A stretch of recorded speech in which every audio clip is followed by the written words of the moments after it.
In the book What's So Amazing About Grace, Philip Yancey tells of a play, or he reflects upon a play he saw called Amadeus, which of course later became a movie and is on the top 100 list of movies from the 20th century and winner of 8 Academy Awards.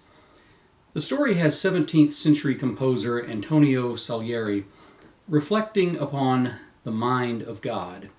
Salieri earnestly desires to make immortal pieces of music to the glory of his creator. And so he slaves over his music. He slaves for hours over sheet music and over the keyboard. But the problem is, as excruciatingly hard as he works, he just does not have the aptitude. His contemporary, however, Wolfgang Amadeus Mozart, has no such trouble. The musical masterpieces just seem to flow from Mozart. At one point in the movie, Salieri states that Mozart had worked from the first drafts of his music. He had simply written down music already finished in his head, page after page of it, as if he were just taking dictation. Mozart's music grows in popularity, while Salieri's fades from public memory. Salieri becomes insanely jealous of Mozart, acknowledging that his natural talent is indeed a gift from God. In fact, the term or the name Amadeus means beloved of God. But how can God be so unfair?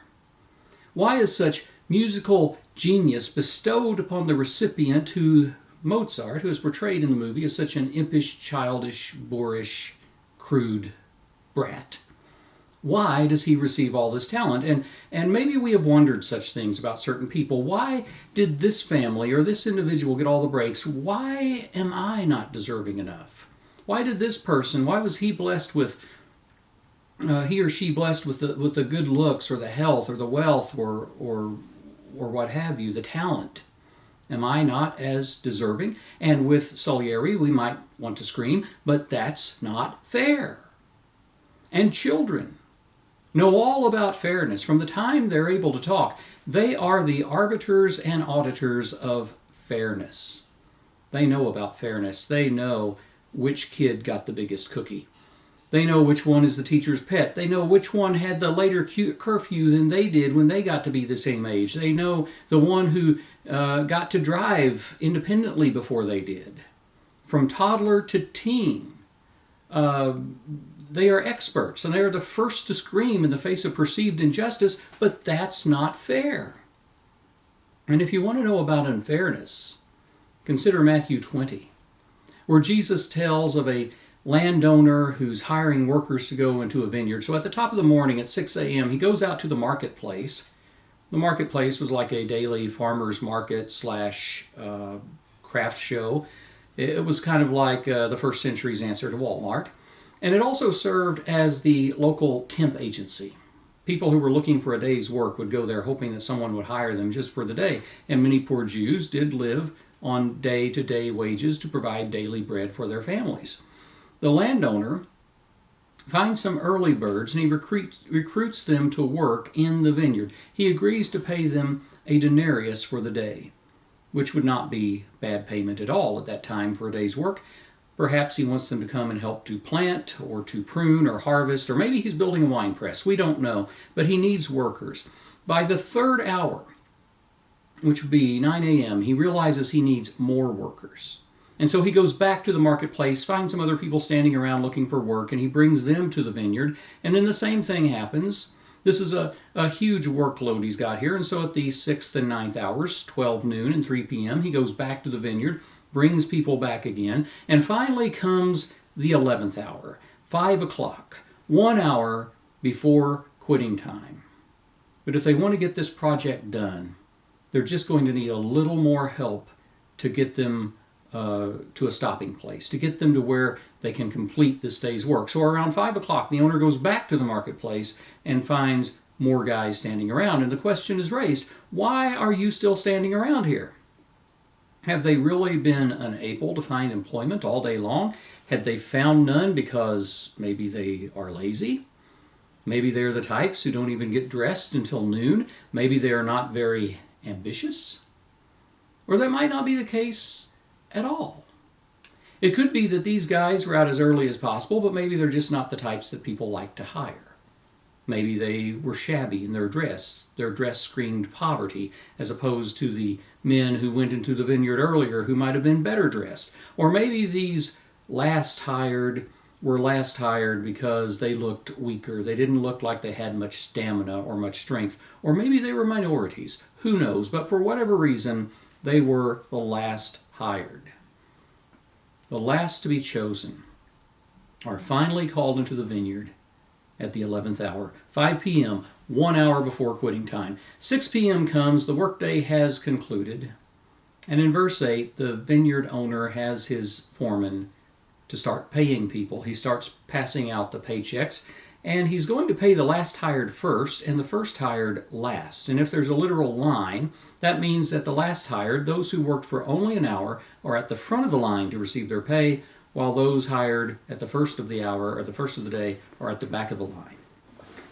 And the last hired are paid first. Verse 9 says that the workers who were hired about the 11th hour came and received a denarius. But wait, isn't that what the first hired were supposed to receive? 1 denarius, a day's pay for a day's work.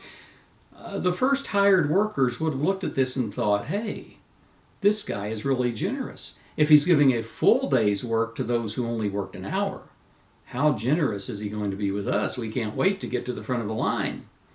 And then in verses 10 through 12, so when those who came who were hired first, they expected to receive more. But each one of them also received a denarius. When they received it, they began to grumble against the landowner. Those who were hired last worked only 1 hour, they said, and you have made them equal to us, who have borne the burden of the work and the heat of the day. Those hired first expected to receive more. They had worked maybe 12 hours, and they're paid the same as those who worked only 1 hour. The first hired complained as if to say, but that's not fair. We deserve more because we worked harder, like the child who got the smallest cookie, or the composer who didn't get the talent as the other guy, or the, now the first hired, they complain, but that's not fair. And it certainly wouldn't be fair by today's standards. Imagine a labor union tolerating this. Folks sometimes look at this parable as if to say that 11th hour conversions are just as valid as first hour conversions. And so if someone takes a little longer to get to the vineyard, maybe they didn't understand how badly they were wanted. Maybe no one told them or invited them into the vineyard. Maybe they didn't even know there was a vineyard. Maybe they received the call, but they misinterpreted it. But they are just as saved when they come into the kingdom as those who were converted as teenagers. And while all of that may be true, it is not the primary emphasis of the text.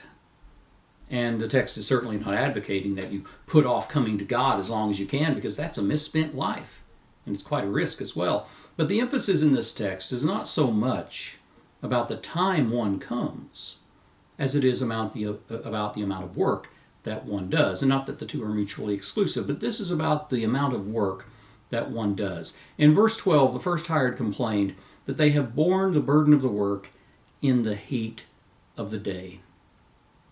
These guys worked not only longer, but harder. But by 5 o'clock, when the sun is going down, the last hired come into the vineyard, and by then a cool breeze is blowing, it's kind of shaded, and they just have to help wrap up. They're not much more than a cleanup crew, more than likely. Take these piles of sticks and pile them over here, burn these leaves, take these rakes and spread the soil, smooth it out a bit. Those showing up at the last hour could have been a little more than a cleanup crew. But those who were hired first were the ones who engaged in back-breaking labor, and they're distraught that the last hired are made equal to them. So here is how the landowner responds in verses 13 through 16. But he answered one of them, I am not being unfair to you, friend. Didn't you agree to work for a denarius? Take your pay and go. I want to give the one who was hired last the same as I gave you. Don't I have the right to do what I want with my own money? Or are you envious because I am generous? So the last will be first, and the first will be last. Well, it's true that the first hired did agree to work for a denarius. They never counted, however, upon the landowner's generosity toward others. And Barbara Brown Taylor says that these guys who had borne the burden of the work in the heat of the day, they must have sunburned faces and clothes sweated through.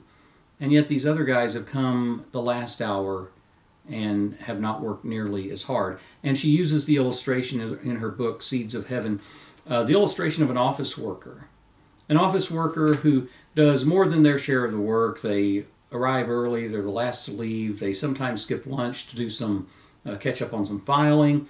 Maybe this conscientious office worker rarely calls in sick.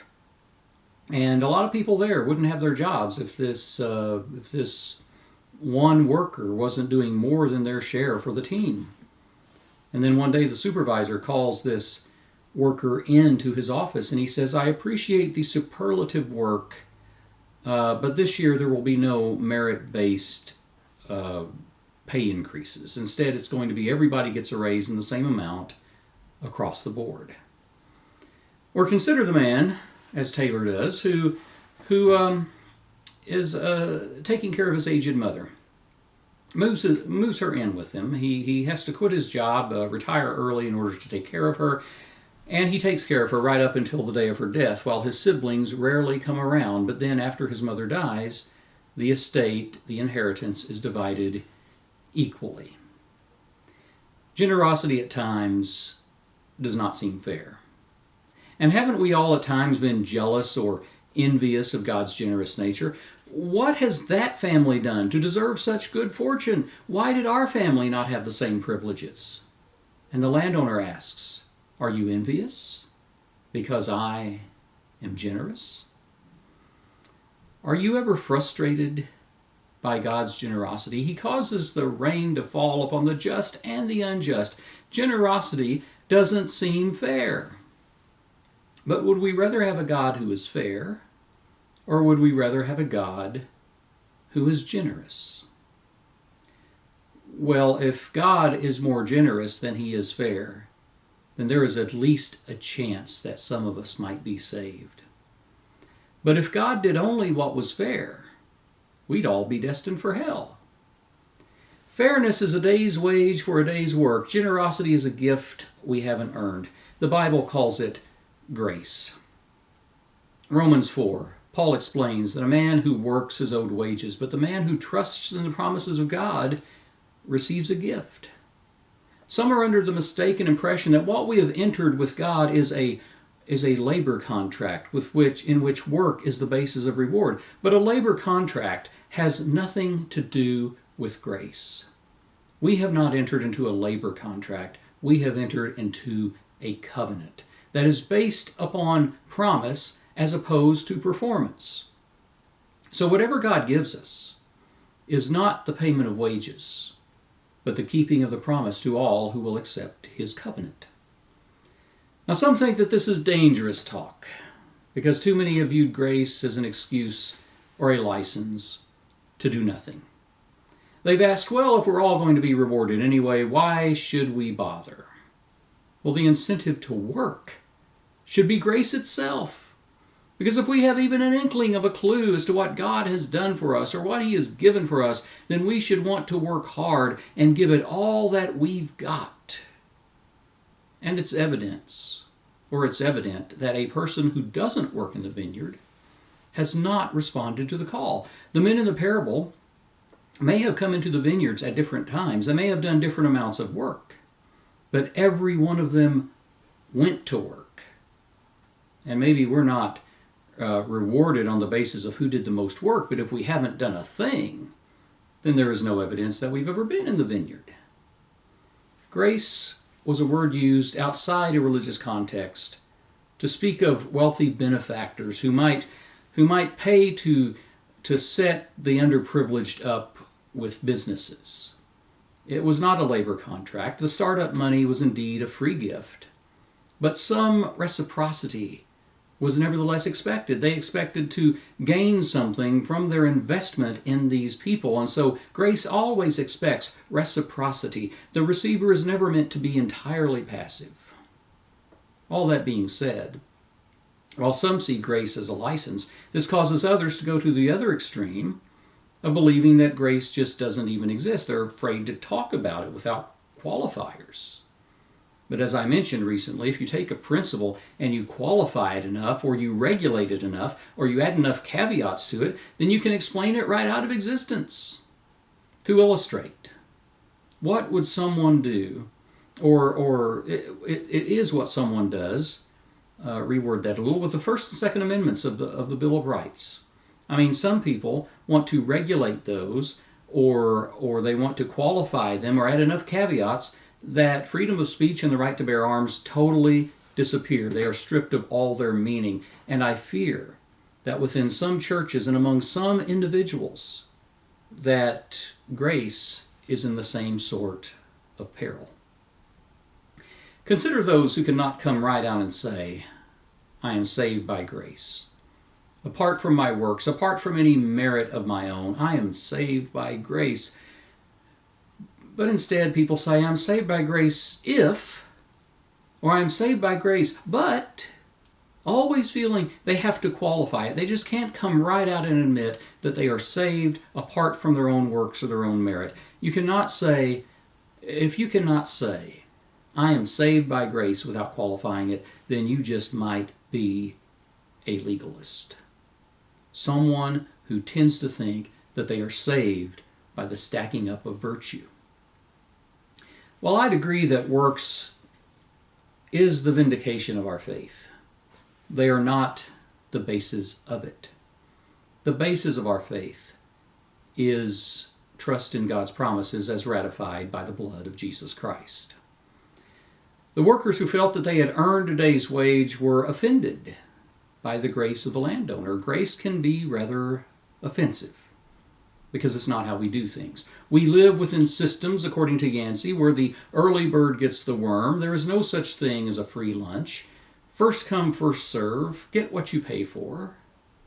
But grace turns the systems we create on their heads. And God seems to enjoy turning those systems on their heads, upending our systems. And he did that with many of the rules regarding the firstborn receiving all the inheritance. But God seems to favor the firstborn, the weaker, or the less privileged. God makes the last first, and he sends the first to the back of the line. Consider the context in which this parable was given. It is a rebuke of those who think they are at the front of the line, but it is a comfort to those who've always felt that they were last.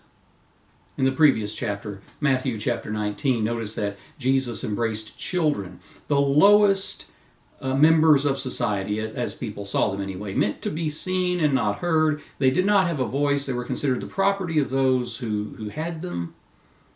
Children were considered not even full-fledged members of society, but Jesus says the kingdom belongs to such as these. And then going on, he meets a rich young man. And the rich young man wants to know, what is the one good thing I must do to be saved? And Jesus reminds him that there is only one good, and that is God. And we are not saved because of one good thing that we do, but we are saved because God is good. But it's hard. It's hard for a rich man to be saved because it's hard for a rich man to not be self-sufficient. It's hard for a rich man to not depend upon his wealth and his possessions. And so the fact that it was very hard for a rich man to enter the kingdom must have been a shock to first century bystanders, because they thought, well, surely his wealth is a sign of God's blessing upon him. God must favor him. Well, not necessarily. Sometimes wealth is a hindrance. Wealth, if used improperly, or if it's too much of a distraction, it can send one to the very back of the line. Well, if it's that hard for a rich man to be saved, then it turns out that a man we thought was at the front of the line may actually be in the back. So what about us? That's what Peter wants to know as he asks a question on behalf of the apostles in chapter 19 and verse 27. He says, we have left everything to follow you. What then will there be for us? And this is spoken like someone who thinks that they belong in the front of the line. Look at all we've done for you. Look at all we've sacrificed. Look at where we've been for you. And it's in response to this assumption that Jesus tells this parable of the workers in a vineyard as a way of humbling those who think they are at the front of the line. And it turns out that even an apostle has not merited any more than anyone else. Salvation is by grace. Perhaps grace offends us because we're often reading this text from the standpoint of those first hired. We see ourselves as those who were first hired, those who got out early, who've rolled up our sleeves and bore the burden of the work in the heat of the day. And those slackers who came in at the 11th hour, well, that's always somebody else. And surely they need grace. I mean, they've just come into the vineyard by the seat of their pants. But I was on the ground floor, bright and early, working that 12-hour shift, doing more than my share. But what if we're supposed to read this text otherwise? What if we are the 11th hour workers?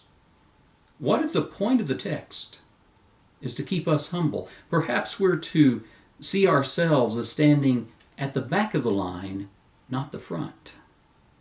What if we are those 11th hour workers who have failed to earn our keep and must humbly receive salvation by grace? That is exactly who we are. And compared to those earliest Jewish Christians, we Gentiles are certainly latecomers. But along with those who came first, we receive that one denarius right along with them, that one denarius that is a sign of grace. As N.T. Wright put it, grace is not something that can be bargained for. Everyone has the same amount of grace. You've either received it or you haven't. You either have it or you don't. It's not limited to the hardest workers or to the first in line. It's not that some have a lot while others have a little. But in the grand scheme, everyone's efforts are feeble, meriting nothing. But we work. And we work hard, not as a means of earning, but as a means of gratuity. It's not about who gets the highest marks or has the highest rank. It's about who loves Jesus. Jeffrey Dahmer, the cannibalistic serial killer who was converted in prison toward the end of his life, baptized in a prison whirlpool by a Church of Christ minister. Jeffrey Dahmer never taught a Bible class. He never went on a mission trip. He never gave too much of his means to the kingdom. And yet, although he didn't accomplish much for the kingdom that we know about, in his last days, Jeffrey Dahmer was a Christian. And there is no reason for us to doubt his sincerity. And how unfair that seems to those of us who think we've borne the burden of the work in the heat of the day. But it seems that Jeffrey Dahmer will be sharing eternity with us. We may protest, but that's not fair. Maybe not. But that's grace. Whatever you've done, whatever your background, you're invited into God's vineyard. And while you may think of yourself as the chief of sinners, the Apostle Paul has already claimed that title. Like Peter and Paul and all the believers who came before us, if we are saved at all, we will be saved by grace. Why not receive God's grace today?